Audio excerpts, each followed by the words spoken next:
देखे गई कितना शानदार लागता, लाइटिंग बहुत ही मस्त बाटे। नमस्कार प्रणाम, हम रजनीश बोला तनी, हमनी के चलत तनी सब मेला घूमे हुसैनी।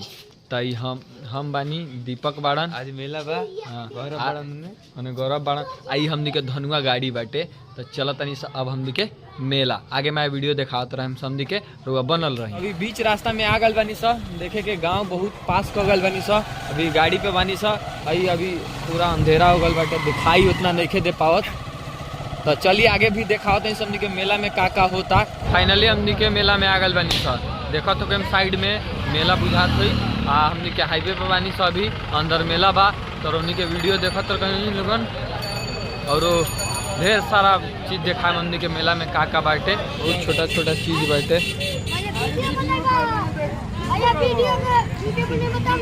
नहीं खिलाना खेले खातिर रजनीश भैया भी एक लिए हैं।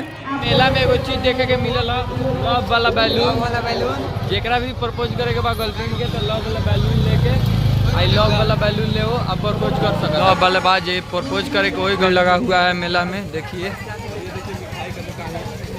बहुत ज़्यादा भीड़ लगा हुआ है। आप लोग बने रहिए वीडियो में, और मज़ा आएगा वीडियो में, देखते रहिए। ये मिठाई उठाई का परत उरत है और भी बहुत सारे सामान है। लागत है कप उप खरीदे, अंगूठी, बहुत ही शानदार चीज हम देखली। बहुत मतलब खाए वाला भी चीज़ बाटे, लोकेशन भी बहुत तगड़ा बाटे। जो भी अभी तक ले वीडियो देख ले बानी कितना मजा आयल बा, और भी आगे मजा आई। वीडियो में बनल रही लोगन वाला बाटे। मिठाई भंडार बाटे, बहुत ही मस्त देखे में लागत बाटे। देखे गई कितना शानदार लागता, लाइटिंग बहुत ही मस्त बाटे, देखे में मजा आता। बनल रही लोगन वीडियो में, और भी दिखाओ तनी आगे ब्लॉग में बनल रही लोगन। बहुत ही शानदार लोकेशन बाटे, बहुत ज़्यादा भीड़ भी बा। बच्चा के लेल बाटे खिलौना, ही जो भी लड़का के खिलौना चाहिए ले सकता।